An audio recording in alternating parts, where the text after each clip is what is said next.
Non ti piace Donna Summer? Ti devi vergognare. Non ti piace Bruce Springsteen? Ne sbatto. Hai bisogno di questa canzone.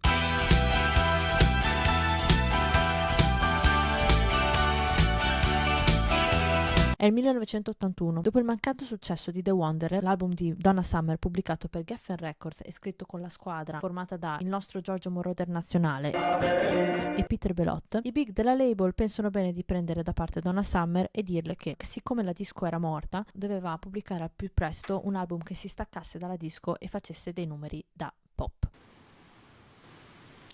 Chiamano uno a caso per produrre l'album, Quincy Jones, una cosa come 15 songwriter per scrivere 9 brani e tra questi c'è Springsteen, a cui viene chiesto di scrivere 2 brani per Donna Summer. Uno finisce per tenerselo e l'altro invece è Protection, una canzone con la scimitarra tra i denti.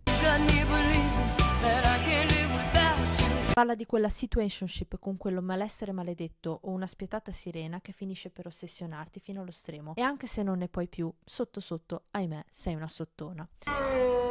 Musicalmente questo tormento è reso esplosivo da un giro struggente di piano e synth e Springsteen non usa proprio le parole sottona e malessere, anche se chiaramente è una canzone di un malessere anni 80 che si mette nei panni della vittima invece di andare in terapia. E ciò potrebbe coincidere con lo stato emozionale in cui Springsteen si trovava al tempo. Donna Summer invece interpreta magistralmente la sofferenza nella parte della vittima, forse grazie a una nuova prospettiva acquisita dalla seconda maternità che stava attraversando durante la registrazione, oppure forse grazie al distaccamento dell'immaginario dell'ero sfrenato che l'aveva portata alla ribalta. Ci sono 2 peccati però.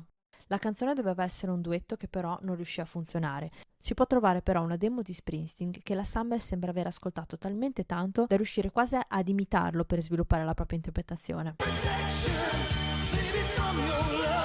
L'altra è che l'album, per quanto riuscito, è un progetto di gruppo derubato dalla creatività di Donna Summer. Lei infatti parlerà di lavorare con Quincy Jones come un'esperienza tosta, proprio perché al tempo lei era incinta e lui non un tipo proprio facile. Lui era lì per portare a casa l'album e qualche chicca, eppure un riferimento a Bach su synth, non proprio indifferente, e mettere alla prova Donna Summer come vocalist. Lei, con la sua voce e la capacità di interprete camaleontica che era sempre stata, riuscì a trovare comunque un modo per dire la sua. Se volete addentrarvi ancora di più nel progetto, dovete ascoltare una bellissima intervista della Summer dell'epoca e anche la demo di Springsteen. Vi posso mandare il link in DM. Consiglio anche però di leggere Deliver Me From Nowhere di Warren Zanes per scoprire qualcosa di più su quel periodo tra Nebraska e Born in the USA di Springsteen e in cui si parla anche della scrittura di questo brano che veramente mi ha ossessionato per anni. L'adattamento cinematografico del libro con Jeremy Allen White è in arrivo e chissà, forse potrebbero averci buttato un riferimento a Protection e Donna Summer?